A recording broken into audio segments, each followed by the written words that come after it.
बिस्मिल्लाहिर्रहमानिर्रहीम। अज़ीज़ तुलबा व तालबात, अस्सलामु अलैकुम व रहमतुल्लाहि व बरकातहू। मैं उम्मीद करता हूँ कि आप सब खैरियत से होंगे और अल्लाह पाक से दुआ गो हूँ कि अल्लाह ताला हमें अपने हिफ्ज़ व अमान में रखे, आमीन। बेटा, आज हम chapter number 24 second year biology, जिसका टाइटल है एवोल्यूशन, वो पढ़ना चाह रहे हैं। इंट्रोडक्शन। सबसे पहले बेटा हम एवोल्यूशन को डिफाइन करते हैं। एवोल्यूशन क्या है? The gradual change in living organisms with the passage of time, यानी वक्त गुजरने के साथ साथ लिविंग ऑर्गेनिज्म में जो रफ्ता रफ्ता आहिस्ता आहिस्ता जो चेंज आई है, उस चेंज को हम कहते हैं एवोल्यूशन। बेटा, हम इसे ऐसे भी डिफाइन कर सकते हैं एवोल्यूशन को: the process by which different kinds of living organisms are believed to have developed from earlier forms during the history of the earth। बेटा, ये जो एवोल्यूशनरी चेंजेस हैं या चेंज आई है is based mainly on the interaction between populations of organism and their environment. यानी जो भी change आई living organism में, उसका बड़ा गहरा ताल्लुक है एनवायरनमेंट और पॉपुलेशन ऑफ ऑर्गेनिज्म के दरमियान। बेटा, Darwin was the first person who argued from evidence that species were not specially created in their present form, कि जितनी भी स्पेशी लिविंग ऑर्गेनिज्म की मौजूद है वो प्रेजेंट फॉर्म में जो एग्जिस्ट कर रही है, जो हमें दिखाई दे रही है या हमारे इर्द गिर्द मौजूद हैं, वो प्रेजेंट फॉर्म में, प्रेजेंट शक्ल में, प्रेजेंट मतलब यह कि वैरायटी में पैदा नहीं हुई, बल्कि क्या हुआ, rather they have evolved from ancestral species, बल्कि ये एंसेस्ट्रल स्पीशीज से एवॉल्व हुई हैं। अब यहाँ पर एंसेस्ट्रल स्पीशीज से मुराद ये है कि वो स्पीशीज जो हमसे पहले दुनिया में आई है उनसे एवॉल्व हुई हैं।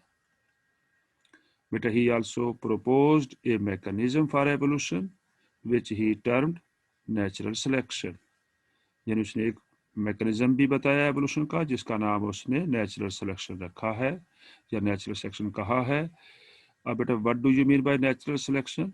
एलिमिनेशन ऑफ अनफिट, यानी कोई भी ऑर्गेनिज्म जो किसी स्पेसिफिक एनवायरनमेंट में फिट नहीं है, अनएबल टू फिट है, वो एलिमिनेट हो जाएगा, वो सफ़ा हस्ती से मिट जाएगा, ख़त्म हो जाएगा। इस प्रोसेस को नेचुरल सिलेक्शन कहा जाता है। बेटा, आप कंसेप्ट देखना चाहते हैं, concept of evolution versus special creation. ये यहाँ पर हमारे पास दो तरह के नज़रियात हैं। कुछ साइंटिस्ट एवोल्यूशन पर बिलोंग करते हैं,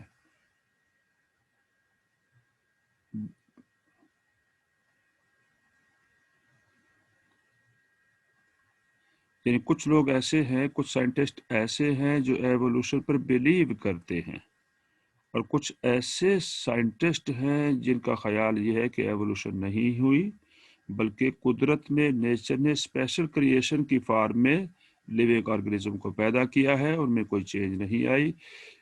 और देखते हैं बेटा इनके दरमियान में क्या क्या कंसेप्ट हैं। In a bid to explain the cause of diversity of life, कि क्या काज है वैरायटी ऑफ लाइफ की, और interrelationship among living organism, two schools of thought, दो नजरियात हमारे पास मौजूद है। और ये नजरियात क्या हुए बेटा? इमर्ज्ड, उभरे हैं in the earlier 19th century.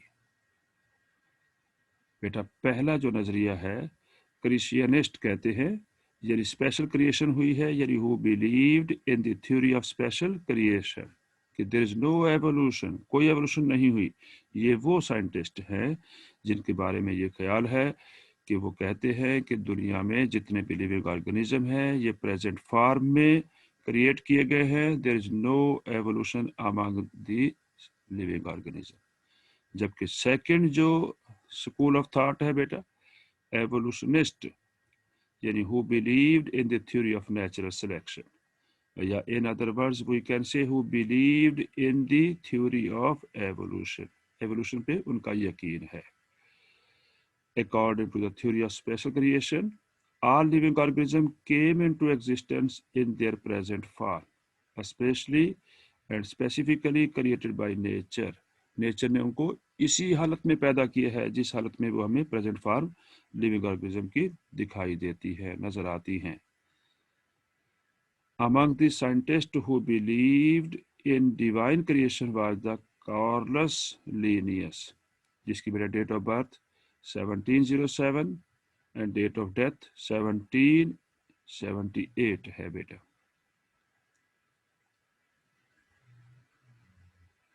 Concept देखना चाह रहे हैं एवोल्यूशन वर्सेस स्पेशल क्रिएशन. बेटा अब यहाँ पर कुछ साइंटिस्ट के नाम दिए गए हैं और उनकी अचीवमेंट्स हैं कि उन्होंने क्या क्या अपना रोल प्ले किया अपनी लाइफ में. बेटा सबसे पहले लीनियस, बेटा इसका लाइफ स्पैन जहाँ बताया गया है 1707 में, उसकी date of birth, date of death 1778. बेटा अचीवमेंट्स सॉर्ट तलाश करना and found order in diversity of life, तरतीब पाई उसने, तरतीब देखी कि कौन सा ऑर्गेनिज्म एंसेस्टर है, कौन सा उसके बाद आने वाला डिसेंडेंट है.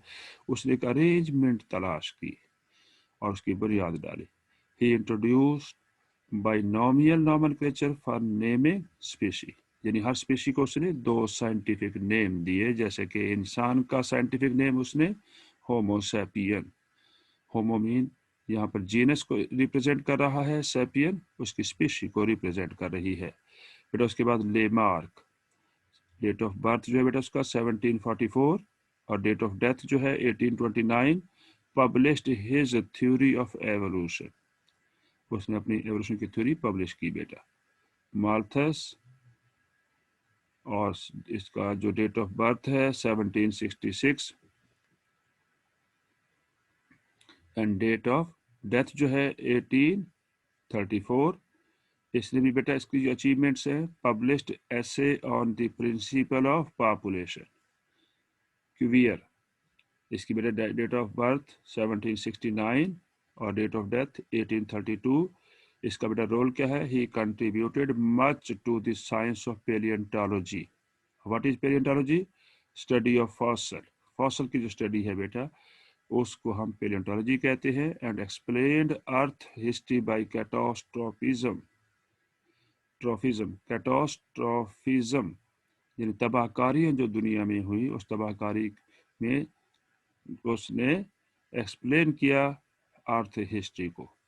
लॉयल बेटा इसकी डेट ऑफ बर्थ जो है 1797 और डेट ऑफ डेथ जो है बेटा 1875. Published principle of geology, study of earth is known as geology. उसके बाद बेटा डार्विन 1809 इसकी डेट ऑफ बर्थ और डेट ऑफ डेथ 1882 है. बेटा इसने सबसे पहले बहरी सफ़र किया और जिस बहरी जहाज़ पे सफ़र किया उसका नाम बीगल है. बेटा वोयेज ऑफ द बीगल, यानी बहरी सफ़र किया बीगल पर.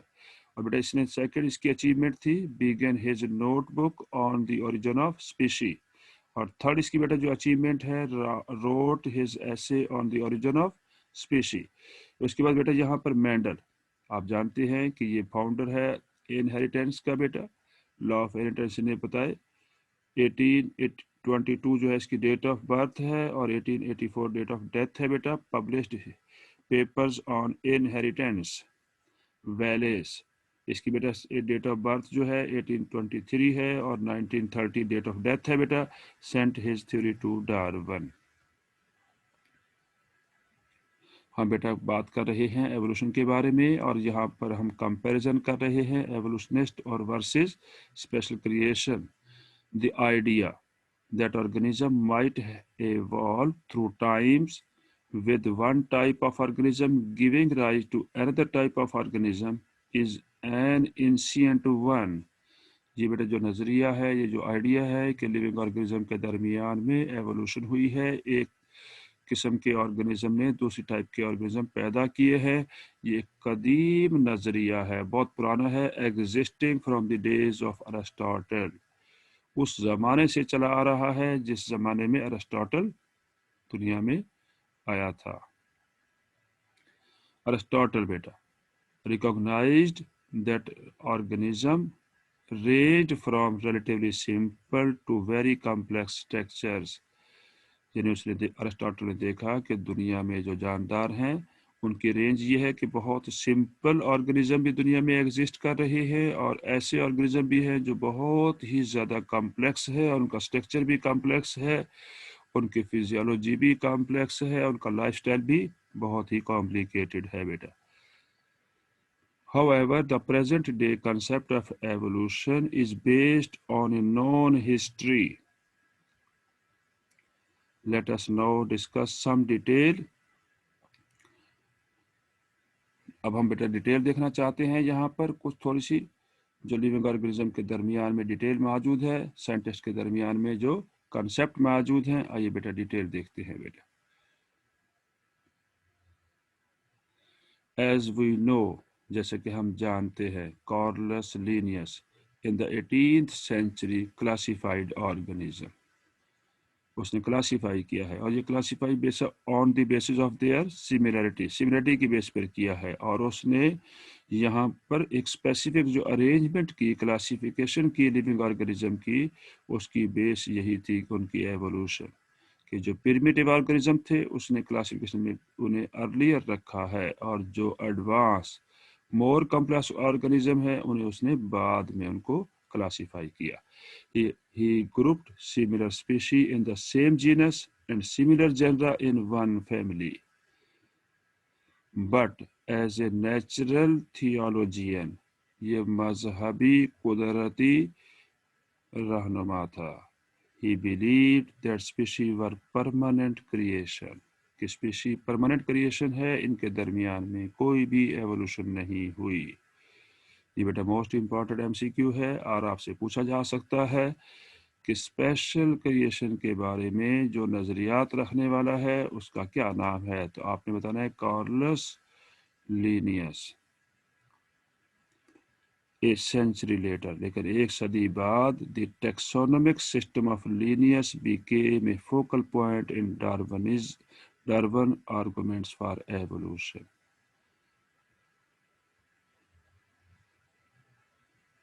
अब बेटा यहाँ देखना ये चाह रही है कि अब evolution from prokaryote to eukaryotes, ये नेक्स्ट टॉपिक है बेटा और मोस्ट इम्पॉर्टेंट लॉन्ग क्वेश्चन है कि हमारा ये नज़रिया है कि दुनिया में सबसे पहले जो जानदार थे वो प्रोकैरियोट्स थे। अब प्रोकैरियोट्स आप जानते हैं ऐसे लिविंग ऑर्गेनिज्म जिनमें न्यूक्लियस नहीं है, माइटोकॉन्ड्रिया नहीं है, एंडोप्लाज्मिक रेटिकुलम नहीं है, यानी बहुत ही सिंपल उनका स्ट्रक्चर मौजूद है जैसे कि बैक्टीरिया है एंड बिलियो ग्रीन एल्जी हैं। अब देखना यह है कि प्रोकैरियोट से यूकैरियोट्स कैसे इवॉल्व हुए। आज बेटा हमारा यही टॉपिक है।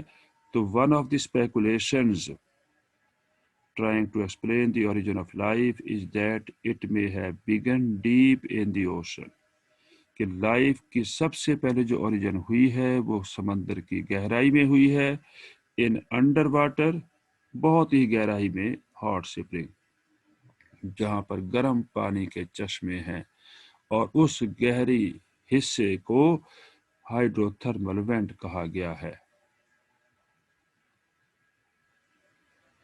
दीज वेंट्स, ये जो गहराई वाली जगह है जहाँ पर हॉट स्प्रिंग है, गर्म पानी के चश्मे हैं, could have supplied the energy, इसने एनर्जी सप्लाई की, एंड रॉ मटेरियल प्रोवाइड किया for the origin and survival of early life form, जो इब्तिदा में अर्ली लाइफ आई थी उनके सर्वाइवल के लिए जो मटेरियल चाहिए था, जो एनर्जी चाहिए थी, इन्हीं वेंट्स ने, जो जिन्हें हॉट स्प्रिंग्स या हाइड्रोथर्मल वेंट कहा गया है, उन्होंने ये प्रोवाइड एनर्जी भी प्रोवाइड की और रॉ मटेरियल भी प्रोवाइड किया।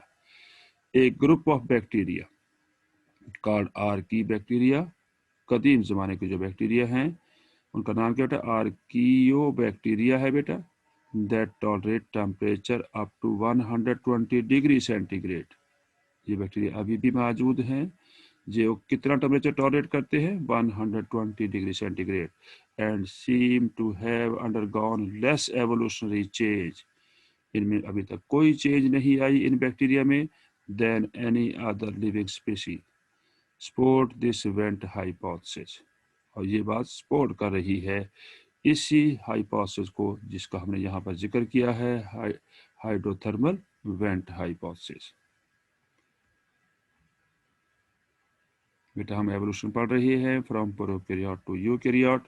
बेटा the nutrients produced in the primitive environment, जो प्रिमिटिव एनवायरनमेंट में प्रोड्यूस होती रही, would have limited early life, वहां पर लाइफ बहुत कम थी, लिमिटेड थी। If life were to continue another source of nutrient was needed, अगर लाइफ को बढ़ाना था, इंक्रीज करना था, तो वहां पर हमें सोर्स ऑफ न्यूट्रिएंट्स भी जरूरत थी, उसकी जरूरत पड़ी।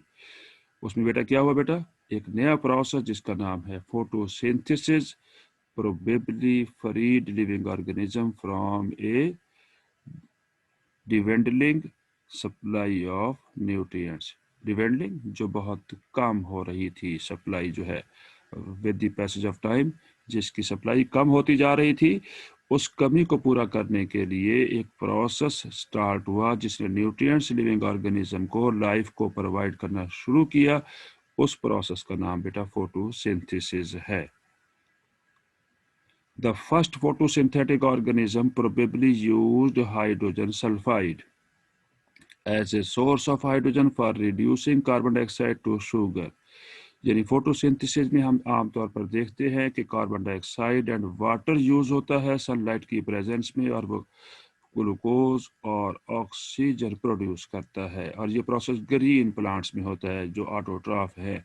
लेकिन यहाँ पर ये बताया जा रहा है कि वाटर की बजाय हाइड्रोजन सल्फाइड यूज किया लिविंग ऑर्गेनिज्म ने, जो फर्स्ट फोटोसिंथेटिक ऑर्गेनिज्म थे, और वो hydrogen sulphide source of hydrogen था ताकि कार्बन डाइऑक्साइड को कन्वर्ट किया जा सके टू शुगर।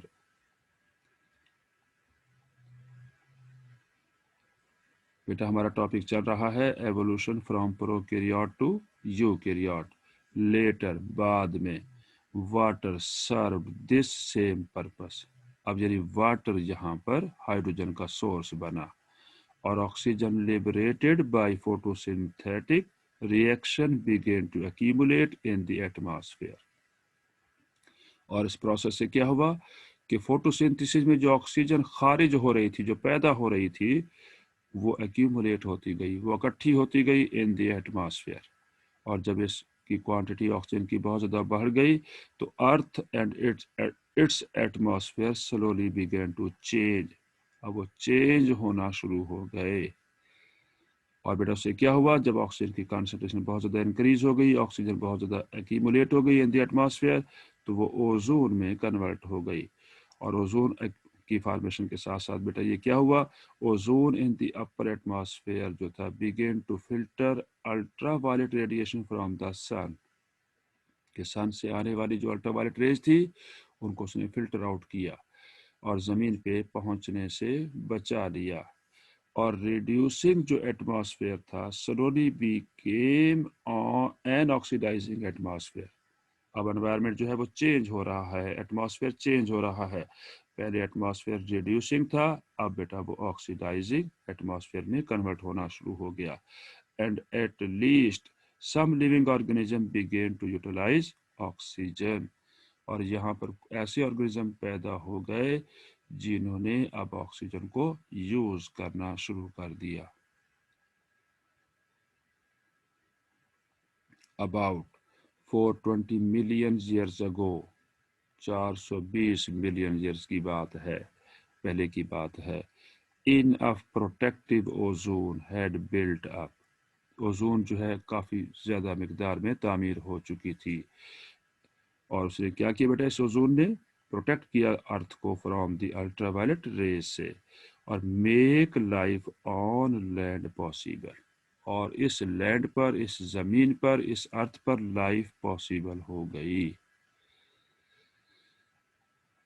आयरॉनिकली, यानी ये बड़ा गहरा सबूत है, बहुत मजबूत सबूत दिया जा रहा है। और वो सबूत क्या है बेटा, the change from a reducing atmosphere to an oxidising atmosphere also meant that life could no longer arise abiotically. ये बात साबित हो गई कि लाइफ की जो ओरिजिन हुई है वो एबायोटिकली नहीं हुई बल्कि बायोटिकली हुई है, क्योंकि लोगों का नजरियात ये थे कि नॉन लिविंग से लिविंग ऑर्गेनिज्म अराइज होते हैं, पैदा होते हैं। नहीं, ऐसा नहीं है, बल्कि अकॉर्डिंग टू पास्चर और अकॉर्डिंग टू विर्च्यू, आपने फर्स्ट ईयर में पढ़ा कि लिविंग ऑर्गेनिज्म जो हैं अराइज कर सकते हैं या लिविंग सेल अराइज कर सकते हैं फ्रॉम लिविंग सेल से ही, नॉन लिविंग से नहीं। तो ये एबायोटिकली का नजरिया ठीक नहीं था, बल्कि बायोटिकली जो है नजरिया एक्सेप्टेबल है। बेटा first cell were most likely very simple, और वो कौन से लाइफ थी बेटा? प्रोकैरियोटिक फॉर्म थी, यानी ऐसे सेल जिनमें न्यूक्लियस नहीं है, सिंपल स्ट्रक्चर उनका मौजूद है। बेटा prokaryotes may have arisen more than 3.5 billion years ago। बेटा ये अंडरलाइन करें, मोस्ट इंपॉर्टेंट एमसीक्यू है कि जो प्रोकैरियोट्स है वो कब वो अराइज हुए बेटा दुनिया में? मोर देन 3.5 बिलियन है, मिलियन नहीं, बिलियन ईयर्स अगो है बेटा। अब बेटा देखते हैं एवोल्यूशन जो हुई है ऑफ यूकैरियोट्स फ्रॉम प्रोकैरियोट्स। अब बेटा देखते हैं इसके बारे में। हमारे पास दो हाइपोथेसिस हैं, एक का नाम है एंडोसिम्बायोट हाइपोथेसिस, और बेटा दूसरी जो हाइपोथेसिस है उसके बारे में ये बताया गया है मेम्ब्रेन इनवेजिनेशन हाइपोथेसिस, कि सेल मेम्ब्रेन इनवेजिनेट हुई और अंदर का जो स्ट्रक्चर है प्रोकैरियोट का, जिसमें एंडोप्लाज्मिक रेटिकुलम नहीं होता, न्यूक्लियस मौजूद नहीं है, न्यूक्लियर मेम्ब्रेन नहीं है, लेकिन मेम्ब्रेन इनसाइड इन्वेजिनेट होती रही, जिसकी वजह से प्रोकैरियोट सेल में एंडोप्लाज्मिक रेटिकुलम बनना शुरू हुआ, उसके अंदर न्यूक्लियस भी बन गया, न्यूक्लियर मेम्ब्रेन भी बन गई, और इस तरह वो प्रोकैरियोट यूकैरियोट में कन्वर्ट हो गया। आइए बेटा देखते हैं ये दोनों हाइपोथेसिस है, ये क्या कहती है बेटा। Eukaryotes are thought to have a first appeared about 1.5 billion years ago। Most important MCQ है। देखें, पहले मैंने बताया आपको कि प्रोकैरियोट्स जो है दुनिया में सबसे पहले अपीयर कब हुए बेटा? 3.5 बिलियन ईयर्स अगो। जबकि यूकैरियोट कितने अपीयर हुए बेटा? कितने अरसे बाद?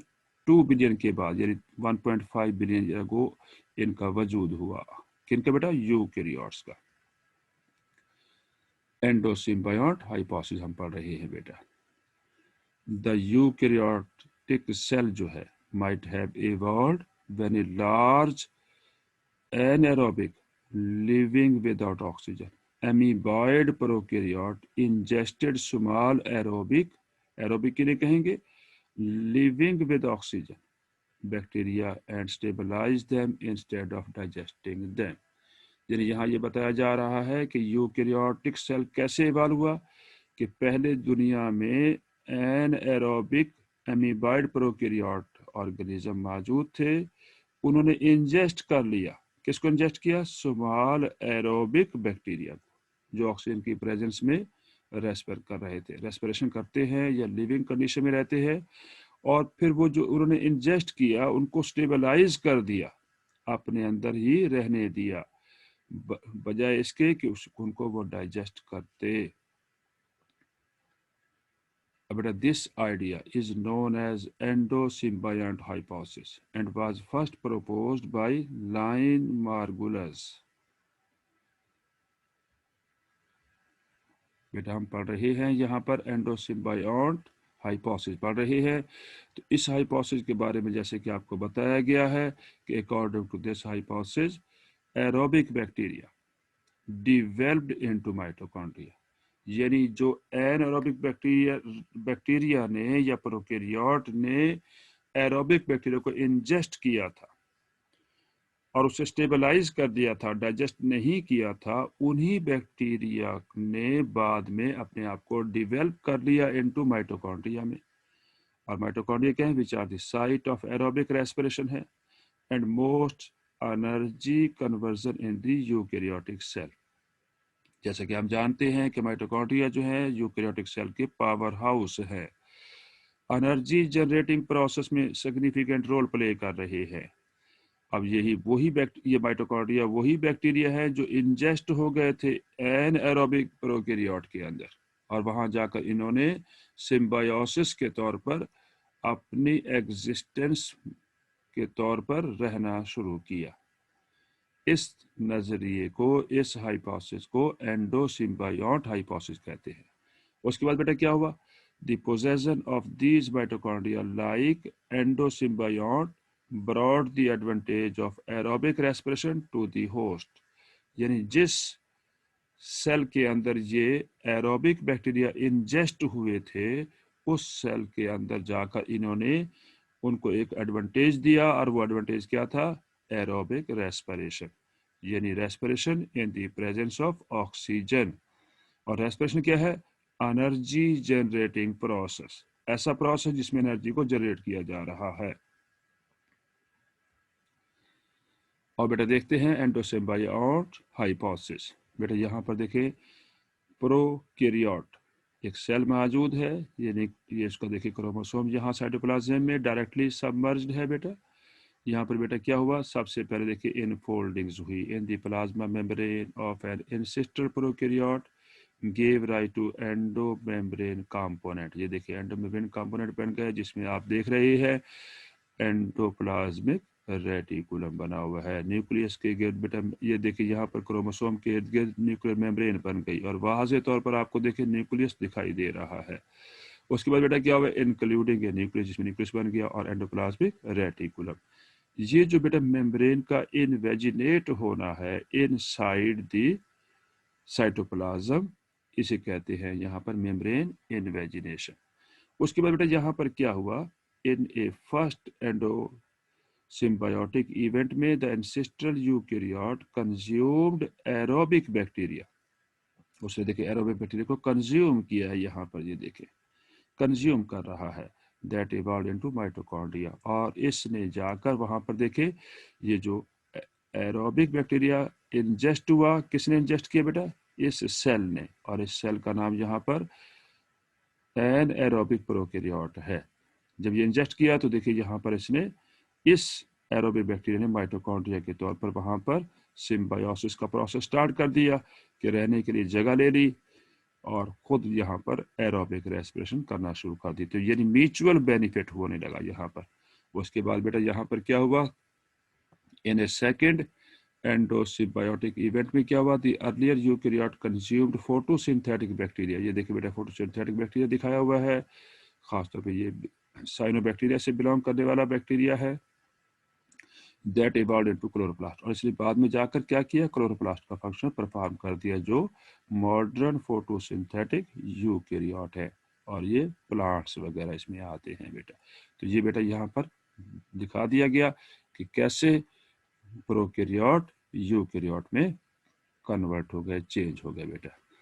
बेटा यहाँ पर देखना चाहते हैं जो फ्लैजेला whip like structure जो मौजूद होता है, may have arisen through the ingestion of prokaryote similar to spiral shaped bacteria called spirochete।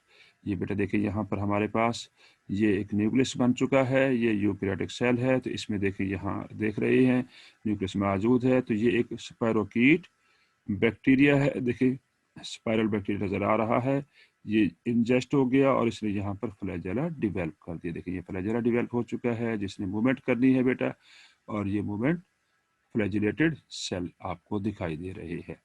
अब यहाँ पर बेटा देखें, अब हम इसको समराइज करते हैं। एरोबिक बैक्टीरिया जब इंजेस्ट हुए, एंसेस्टर प्रोकैरियोट ने इंजेस्ट किया, तो देखिए यहाँ पर ये माइटोकॉन्ड्रिया का काम कर रहा है। उसके बाद जैसे बेटा यहाँ पर साइनोबैक्टीरिया इंजेस्ट हुए, तो क्लोरोप्लास्ट के तौर पे वो काम कर रहा है, ये प्लांट्स में आ गया। और बेटा यहाँ पर जब ये देखे, ये स्पायरोकीट बैक्टीरिया जो है इंजेस्ट हुए, तो वो किस में कन्वर्ट हो गए? फ्लैजेला में कन्वर्ट हो गए हैं बेटा। बेटा injection of prokaryote that resembled present day cyanobacteria, देखें अब सारे बैक्टीरिया जो रिजेंबल कर रहे हैं, could have led to the endosymbiotic development of chloroplast in plants। तो प्लांट्स में देखिए बेटा साइनोबैक्टीरिया इंजेस्ट होने के बाद किस में कन्वर्ट हो गया? क्लोरोप्लास्ट में कन्वर्ट हो गया और उसने फोटोसिंथेटिक एक्टिविटी परफॉर्म करना शुरू कर दी। Another hypothesis for the evolution of prokaryotic cell proposes that the prokaryotic cell membrane invaginated, yani folded inward to enclose copies of its genetic material. Membrane invaginate हुई है बेटा, ये देखिए जैसे यहाँ पर आपको दिखाया गया, ये एक प्रोकैरियोटिक सेल है, एंशिएंट प्रोकैरियोटिक सेल है, ये इसका न्यूक्लिक एसिड डीएनए मौजूद है। तो ये बेटा देखिए मेम्ब्रेन बाउंड राइबोसोम वहाँ पर एग्जिस्ट करते हैं। अब बेटा यहाँ पर देखिए ये मेम्ब्रेन अंदर को इन्वेजिनेट होना शुरू हो गई और ये देखिए इनसर्कल कर रही है डीएनए को, और Aahista Aahista with the passage of time बेटा ये देखिए ये मेम्ब्रेन बाहर को आ गए, जिसके साथ राइबोसोम अभी अटैच हैं, और ये राइबोसोम जो अटैच हैं इसका नाम रफ एंडोप्लाज्मिक हो जाएगा। बेटा देखें, ये देखिए मेम्ब्रेन एनसर्कल करती चली गई और आखिरकार वजूद में आ गया, न्यूक्लियस बन गया, और ये जो मेम्ब्रेन बेटा यहाँ पर इनसर्कल करती जा रही है और ये एंडोप्लाज्मिक बन चुका है। तो ये नज़रिया भी बेटा एक्सेप्टेबल है कि मेम्ब्रेन इन्वेजिनेट हुई और उसने यहाँ पर सबसे पहले न्यूक्लियस और एंडोप्लाज्मिक स्ट्रक्चर वगैरह बना दिए। तो बेटा आप देखिए ancient prokaryotic cell Aahista Aahista with the passage of time convert हो गया एंशिएंट यूकैरियोटिक सेल के अंदर बेटा। तो बेटा this invagination resulted in the formation of several double membrane bound entities या ऑर्गेनेली जिन्हें कहते हैं in a single cell. Single cell में देखें बेटा मुख्तलिफ किस्म के ऑर्गेनेली वजूद में आ चुके हैं, जैसे कि न्यूक्लियस यहाँ फॉर्मेशन हो चुकी है, स्मूथ एंडोप्लाज्मिक बन गया, रफ एंडोप्लाज्मिक की फॉर्मेशन हुई। These entities could then have evolved into eukaryotic mitochondria, nucleus and chloroplast में इवॉल्व हो गए। बेटा हम पढ़ रहे हैं यहाँ पर थ्योरी पढ़ रहे हैं, एवोल्यूशन पढ़ रहे हैं ऑफ यूकैरियोट फ्रॉम प्रोकैरियोट। तो जैसे कि पहले आपको बताया जा चुका है, यहाँ पर दो तरह की थ्योरी है बेटा, एक थ्योरी है एंडो सिम्बायोट हाइपोथेसिस है और दूसरा बेटा मेम्ब्रेन इन्वेजिनेशन हाइपोथेसिस है बेटा। बेटा ये डायग्राम में देखें, ये प्रोकैरियोटिक अमीबाइड होस्ट दिखाया हुआ है जिसने इंजेस्ट कर लिया था एरोबिक बैक्टीरिया को, और एरोबिक बैक्टीरिया बेटा यहाँ पर आने के बाद माइटोकॉन्ड्रिया में कन्वर्ट हो गया। उसके बाद बेटा फ्लैजेला की जैसे एवोल्यूशन कैसे हुई बेटा, यहाँ पर स्पायरोकीट यहाँ पर बैक्टीरिया मौजूद है और यहाँ पर इसने एंसेस्ट्रल एमीबॉइड सेल ने इसको इंजेस्ट किया और अब ये कन्वर्ट हो चुके हैं एंसेस्ट्रल एमीबॉइड फ्लैजिलेट्स में बेटा। अगर बेटा यहाँ पर ये सेल इसी तरह रहे तो ये हेटरोट्रॉफिक यूकैरियोटिक सेल बन गए, obtain energy by eating other organism. और अगर बेटा इन सेल ने, जिनका नाम एंसेस्ट्रल एमीबॉइड फ्लैजिलेटेड सेल कहा गया है, इन्होंने साइनोबैक्टीरिया जैसे ब्लू ग्रीन एल्जी है जो ऑटोट्रॉफ है, फोटोसिंथेटिक है बेटा, अगर ये इंजेस्ट हो गए, किसी ने इंजेस्ट किया एंसेस्ट्रल एमीबॉइड फ्लैजिलेटेड सेल ने, तो ये सेल जो थे बेटा जो साइनोबैक्टीरिया हैं ये कन्वर्ट हो चुके हैं इनटू क्लोरोप्लास्ट में, और ये ऑटोट्रॉफिक यूकैरियोटिक सेल हो गए, ऑब्टेन एनर्जी फ्रॉम द सन। ये तो बेटा एंडोसिम्बायोट हाइपोथेसिस है बेटा। अब मेम्ब्रेन इन्वेजिनेशन में देखते हैं बेटा, यहाँ पर ये प्रोकैरियोटिक सेल है, देखिए सेल मेम्ब्रेन जो है अंदर को इन्वेजिनेट होना शुरू हो गई और यहाँ ये जीनोम है, डीएनए मौजूद है। तो बेटा ये मेम्ब्रेन इन्वेजिनेशन होने के बाद ये देखिए यहाँ पर ये क्लोरोप्लास्ट के में कन्वर्ट हो चुकी है, ये मेम्ब्रेन बेटा यहाँ पर न्यूक्लियस में कन्वर्ट होती जा रही है और ये यहाँ पर माइटोकॉन्ड्रिया की फॉर्मेशन होती जा रही है, और आखिरकार एक वक्त ऐसा आया कि यहाँ पर ये माइटोकॉन्ड्रिया, ये क्लोरोप्लास्ट और ये न्यूक्लियस जिसमें देखें क्रोमोसोम वाज़ेह तौर पे दिखाई दे रहे हैं, और ये एक यूकैरियोटिक सेल में कन्वर्ट हो चुका है। अब बेटा देखना ये चाहते हैं कि कौन सा मैकेनिज्म बेहतर है, कौन सा एक्सेप्टेबल है बेटा, whatever the exact mechanism for the evolution of the eukaryotic cell might be, यानी कोई भी मैकेनिज्म है, चाहे वो एंडो सिम्बायोट हाइपोथेसिस ठीक है या मेम्ब्रेन इन्वेजिनेशन हाइपोथेसिस है, the formation of the eukaryotic cell led to a dramatic increase in the complexity and diversity of life form on the earth. तो जैसी बेटा एवोल्यूशन हुई और यूकैरियोटिक सेल वजूद में आ गए, इसके बाद यहाँ पर ड्रामेटिक इंक्रीज हुई लाइफ फॉर्म के अंदर, डाइवर्सिटी बनी, वैरायटी ऑफ लाइफ एग्जिस्ट कर गई और डिफरेंट स्पीशी इवॉल्व हो गई। तो at first these newly formed eukaryotic cell existed only by themselves exist कर रहे थे। later बाद में however some probably evolved into multicellular organism, इनमें से कुछ ऐसे थे जो इकट्ठे रहना शुरू कर दिया यूकेरियोटिक सेल ने और एक कॉलोनी बना दी, मल्टीसेलुलर कॉलोनी थी, in which various cell became specialise, और बाद में उनमें कुछ सेल जो है स्पेशलाइज होते चले गए इनटू टिश्यूज में, जो स्पेसिफिक फंक्शन परफॉर्म करने लगे, which in turn form organ for many different functions के लिए। These multicellular forms then adapted themselves to life in a great variety of environment. Different environment में इन्होंने एग्जिस्ट करना शुरू कर दिया, एडॉप्ट करना शुरू कर दिया, अपने अंदर मॉडिफिकेशन ले आते रहे, चेंज लाते रहे, और इस चेंज का नाम एवोल्यूशन है बेटा। थैंक यू वेरी मच बेटा।